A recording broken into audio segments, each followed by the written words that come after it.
Hello എല്ലാ കൂട്ടുകാർക്കും നമസ്കാരം. ചാരു സർക്കിളിൻ്റെ പുതിയൊരു വീഡിയോയിലേക്ക് എല്ലാവർക്കും സ്വാഗതം. കുറച്ച് ദിവസമായി ഞാൻ വീഡിയോസ് ഒന്നും ചെയ്യുന്നുണ്ടായിരുന്നില്ല. ഒരുപാട് പേര് ചോദിക്കുന്നുണ്ടായിരുന്നു വീഡിയോസൊന്നും ചെയ്യുന്നില്ലേ, കാണുന്നില്ലല്ലോ എന്നൊക്കെ. എനിക്ക് പനിയായിരുന്നു, പനിയും പിന്നെ കുറച്ച് തളർച്ചയൊക്കെ ആയിരുന്നു. അത് ഇനി ചോദിക്കരുത് കോവിഡ് ആണോ എന്ന് ചോദിക്കരുത്, കോവിഡ് ആയിരുന്നില്ല.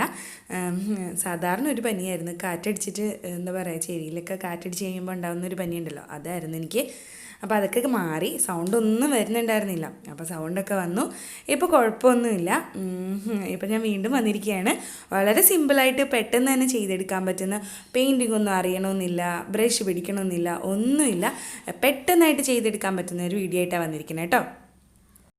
അപ്പോൾ ആദ്യമായിട്ട് വീഡിയോ കാണുന്നവരുണ്ടെങ്കിലും ഇതുവരെ ചാനൽ സബ്സ്ക്രൈബ് ചെയ്യാത്തവരുണ്ടെങ്കിൽ സബ്സ്ക്രൈബ് ചെയ്ത് സപ്പോർട്ട് ചെയ്യുക. തൊട്ടടുത്തുള്ള ബെല്ലൈക്കൺ ഒന്ന് പ്രസ് ചെയ്യുക, അതിൽ ഓൾ ഒന്ന് ഓപ്ഷൻ കൊടുക്കുക. പിന്നെ നമ്മൾ സപ്പോർട്ട് ചെയ്യുക, വീഡിയോസൊക്കെ എല്ലാവർക്കും ഷെയർ ചെയ്ത് കൊടുക്കുക. അപ്പോൾ നമുക്ക് ഇന്നത്തെ പരിപാടിയിലോട്ട് പോകാം. അപ്പോൾ ആദ്യം തന്നെ പറയട്ടെ, സ്കിപ്പ് ചെയ്യരുത്. ഞാനിപ്പോൾ ആദ്യം തന്നെ ഒരു കുപ്പിയിൽ ഒരു ചെറിയ പരിപാടി കാണിച്ചു തരാം. അതിനെപ്പറ്റി പറയുകയാണെങ്കിൽ, നമ്മൾ പ്ലാസ്റ്റർ ഓഫ് പാരീസ് കൊണ്ട് ജെസ്സോ ഉണ്ടാക്കിയിട്ടുണ്ടായിരുന്നു. അതിൻ്റെ വീഡിയോ ഡിസ്ക്രിപ്ഷൻ ബോക്സിൽ ഞാൻ അതിൻ്റെ ലിങ്ക് കൊടുക്കാം, അത് കാണാത്തതുണ്ടെങ്കിൽ കാണുക. അതിന് പകരമായിട്ട് പൗഡർ യൂസ് ചെയ്യാൻ പാടില്ല എന്ന് ഒരുപാട് പേര് ചോദിക്കുന്നു, ഒരുപാട് പേര് ചെയ്യാറുമുണ്ട്. അപ്പം നമ്മൾ ആദ്യം ഒന്ന് ജെസ്സോ ബേസ് കോട്ട് ഒന്ന് ചെയ്തു കൊടുക്കാം. അതിന് വേണ്ടി കുറച്ച് ടാൽക്കം പൗഡറും കുറച്ച് ഫെവിക്കോളും ഞാനിപ്പോൾ ഒരു പാത്രത്തിലേക്ക് ഒഴിച്ചു കൊടുക്കുകയാണ്. 1 സ്പൂൺ ടാൽക്കം പൗഡറും 1 സ്പൂൺ ഫെവിക്കോൾ എന്ന രീതിയിൽ ഒഴിച്ചാൽ മതിയാവും. പിന്നെ വൈറ്റ് അക്രിലിക് പെയിൻറ്റും ഒഴിച്ചു കൊടുക്കുകയാണ്. പക്ഷെ ഞാനിപ്പോൾ എടുത്തിരിക്കുന്ന വലിയ അളവിലൊന്നും അല്ല കേട്ടോ, കുറച്ചൊന്നും എടുത്തതേ ഉള്ളൂ. അപ്പോൾ ഫെവിക്കോൾ ഒരുപാട് കൂടിപ്പോകാതിരിക്കണമെന്ന് മാത്രമേ ഉള്ളൂ, നോക്കി ഒഴിച്ചാൽ മതിയാവും. പിന്നെ എന്നിട്ടൊരു പേസ്റ്റ് രൂപത്തിൽ അല്ലെങ്കിൽ ഒരു പെയിൻറ്റ് രൂപത്തിലാക്കി എടുക്കണം. അപ്പോൾ ഇത് ഈ പെയിൻറ്റ് രൂപത്തിലാക്കി ഇളക്കി കൊടുക്കുമ്പോൾ ഈ ഒരു ഫോമിലാണ് കിട്ടുന്നത്. അപ്പോൾ ഞാനെന്ത് കുറച്ചും കൂടെ അക്രിലിക് പെയിൻറ്റ് യൂസ് ചെയ്തു. പിന്നെ എന്നിട്ടൊരു അല്പം വെള്ളം കൂടെ യൂസ് ചെയ്തു. ഒരുപാട് വെള്ളമായി പോകാൻ പാടില്ല, ഒരുപാട് ഫെവിക്കോളും ആയി പോകാൻ പാടില്ല കേട്ടോ. അപ്പോൾ എന്നിട്ട് ഇതേ കണ്ടോ, ഇതുപോലെ ഒന്ന് ഇളക്കി കൊടുക്കുക. അപ്പം നമ്മൾ പെയിൻറ്റിൽ സാധാരണ പെയിൻറ്റിൻ്റെ രൂപത്തിലാവും. അപ്പോൾ ഇതാണ് നമ്മൾ ബേസ് കോട്ടായിട്ട് യൂസ് ചെയ്യുന്നത്. ഇപ്പോൾ എല്ലാവരും ചെയ്യുന്നത് ഈ ഒരു പൗഡറിൻ്റെ ഒരു ഇതാണ്. പ്ലാസ്റ്റർ ഓഫ് പാരീസും നല്ലത് തന്നെ, ഒറ്റ കോട്ട് ചെയ്താൽ മതിയാകും. അല്ലെങ്കിൽ ഇപ്പം ഞാനൊരു വട്ടേ ചെയ്യുന്നുള്ളൂ, 1 അല്ലെങ്കിൽ 2 മാക്സിമം. എന്നിട്ട് എടുത്ത് വയ്ക്കുകയാണെങ്കിൽ കുറച്ച് ദിവസം ഇരുന്നോളൂ, ഒരു കുഴപ്പമില്ല. ഒരു എയർ ടൈറ്റഡ് ആയിട്ടുള്ള കണ്ടെയ്നറിൽ എടുത്ത് വെച്ചാൽ മതിയാവും. എന്നിട്ട് നമ്മൾ കുപ്പിയിൽ സ്പോഞ്ച് കൊണ്ട് ചെയ്യുകയാണ്. അപ്പോൾ നന്നായിട്ട് ഇളക്കി കൊടുക്കണം, ഇല്ലെങ്കിൽ ബബിൾസോ അല്ലെങ്കിൽ കട്ട പിടിച്ചോ ഇടിക്കും. അപ്പോൾ അത് ശ്രദ്ധിക്കണം. ഇപ്പോൾ ദേ ഞാൻ ബേസ് കോട്ട് ചെയ്ത് കഴിഞ്ഞു. ആരും സ്കിപ്പ് ചെയ്യരുത്. ഞാൻ വീണ്ടും പറയാണ്, ഇതല്ല നമ്മളിന്ന് ചെയ്യാൻ പോകുന്നത്. ഇത് ഞാൻ മുന്നിൽ ആദ്യം കാണിച്ചെന്നേ ഉള്ളൂ. അപ്പോൾ ഒരുപാട് പേര് ചോദിക്കുന്ന റിക്വസ്റ്റാണ്, അതുകൊണ്ട് കാണിച്ചു തന്നേ ഉള്ളൂ കേട്ടോ. അപ്പോൾ നമ്മളത് ബാക്കി വന്നത് ഒരു 2-3 ബോട്ടിൽ ചെയ്യാനുണ്ട് കേട്ടോ. ഇത് ഞാനിപ്പോൾ ഒരു കോട്ടേ ചെയ്തോളൂ. അപ്പോൾ ഒരു കോട്ട് മതിയാകും, അത്രയും കട്ടിയുണ്ട്, അതുകൊണ്ടാണ്. എന്നിട്ട് നന്നായിട്ട് ഉണക്കി എടുത്തിട്ടുണ്ട്, നല്ലോണം ഉണക്കി എടുക്കണം കേട്ടോ. എന്നിട്ട് നമ്മൾ വൈറ്റ് അക്രിലിക് പെയിൻറ്റ് ഒഴിച്ചു കൊടുത്തു. എന്നിട്ട് അതിലേക്ക് ഒരല്പം ഗ്രീൻ കളറ് ഒന്ന് തൊട്ട് കൊടുക്കുകയാണ്. തൊട്ട് കൊടുത്താൽ മതി, ഒരുപാട് ഒഴിച്ചു കൊടുക്കരുത്, കാരണം ഗ്രീൻ ഇവിടെ ആവശ്യമില്ല. ഗ്രീൻ ലൈറ്റായിട്ട് മാത്രം മതി, ആ ഒരു കളർ ഫോം ഉണ്ടാക്കാൻ വേണ്ടി മാത്രമാണ്. അപ്പോൾ കണ്ടോ, ഈ ഒരു കളർ, ഇത് പിസ്ത ഗ്രീൻ എന്ന് പറയാൻ പറ്റുമോ എന്ന് എനിക്കറിയില്ല, എന്നാലും ഈ ഒരു കളറിൽ ഞാൻ എത്തിച്ചിട്ടുണ്ട്.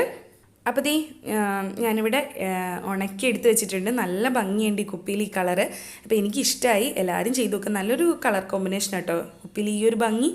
അപ്പോൾ അടുത്തതെന്ന് വെച്ചാൽ നമ്മൾ ഗോൾഡൻ കളർ എടുത്തിട്ടുണ്ട്, അതുപോലെ പച്ച കളർ എടുത്തു, നല്ല ഡാർക്ക് പച്ച എടുത്തു. പിന്നെ ഈ ലൈറ്റ് പച്ച ഞാൻ വലിയ ബോട്ടിലേ ഉള്ളൂ എൻ്റെ കയ്യിൽ, അപ്പോൾ അത് എടുത്ത് വെച്ചതേ ഉള്ളൂ.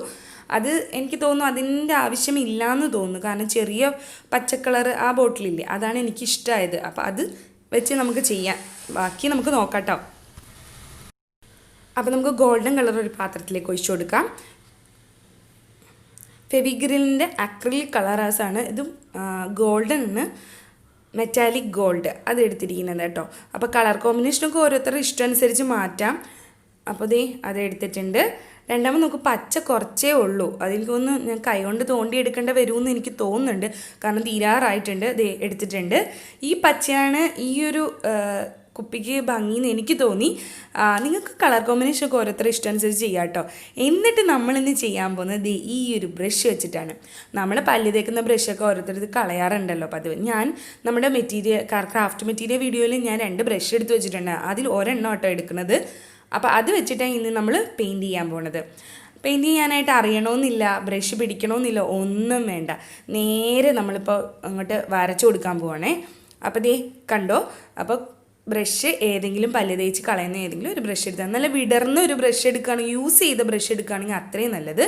അപ്പോൾ അത് വെച്ചിട്ട് നമ്മൾ ഇപ്പോൾ ഗോൾഡനിൽ അങ്ങ് മുക്കിക്കഴിഞ്ഞിട്ട് ഒരു വര അങ്ങ് കൊടുക്കുക ദേ ഇതുപോലെ. അപ്പോൾ ചോദിക്കും ഇടയ്ക്കൊക്കെ ഗ്യാപ്പില്ലേന്ന്, അങ്ങനെ തന്നെ വരണം കേട്ടോ.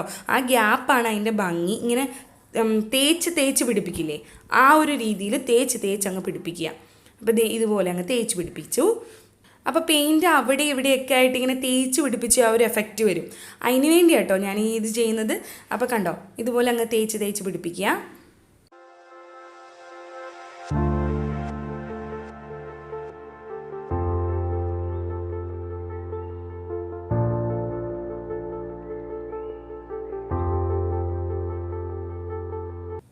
അപ്പോൾ ഈ ഗോൾഡൻ കളറ് തേച്ചങ്ങ് പിടിപ്പിച്ചു ബ്രഷ് കൊണ്ട്. എന്നിട്ട് ബ്രഷ് നന്നായിട്ട് കഴുകിയിട്ട് പച്ച കളറിലോട്ട് പോകാം. ഇനി പച്ച കളർ അതിൻ്റെ ഇടയിലായിട്ട് ഒരു ഗ്യാപ്പ് ഉണ്ടല്ലോ, അതിലേക്ക് നമുക്ക് തേച്ച് കൊടുക്കാം. കണ്ടോ, ദേ ഇതുപോലെ നന്നായിട്ട് തേച്ചങ്ങ് കൊടുത്തു, ഒരു കുഴപ്പമില്ല. അപ്പോൾ ഇതുപോലെ അങ്ങോട്ട് തേച്ച് കൊടുക്കണം, എല്ലായിടത്തും തേച്ച് കൊടുക്കണം. അപ്പോൾ ഒരു എന്താ പറയുക, തേച്ച് പിടിപ്പിക്കുന്ന ഒരു എഫക്റ്റ് ഉണ്ടല്ലോ കുപ്പിയിൽ, അത് കിട്ടും കേട്ടോ. അത് കാണാൻ നല്ല ഭംഗിയാണ്. അത് ഗോൾഡനും പച്ചയും നല്ലൊരു കോമ്പിനേഷനാണ് കേട്ടോ. അപ്പോൾ അത് ചെയ്ത് നോക്കുക.